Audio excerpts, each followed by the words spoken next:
Hello guys, welcome back to the channel. In today's video, I'm going to show you how we can do underwater effect in CapCut mobile application. Okay, let's get started. Here I have created a project in my CapCut application, and first of all I'm going to add a video effect to this video to make my video like it's underwater.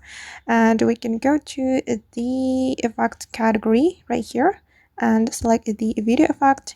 Then in this video effect we have to select the light effect.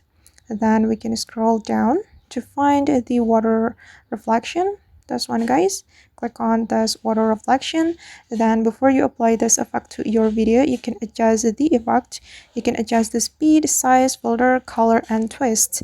And I'm going to increase the speed like this. And after we're done, we just need to click on this check mark. Then make the effect align with the video by dragging the effect.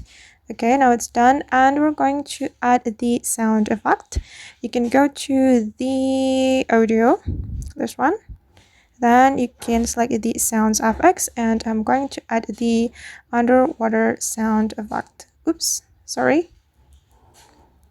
I'm going to type underwater.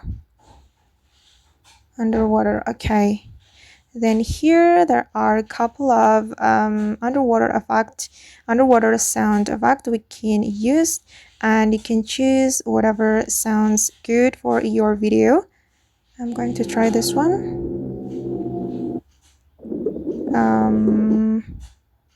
I think this one is good. I'm going to select this sound. Okay, and now the sound has been added to my video, and now let's just take a look at the final result. Alright guys, and that's how we can do underwater effect on CapCut application. I hope this tutorial will be useful for you. Thank you so much for watching, and see you in the next video.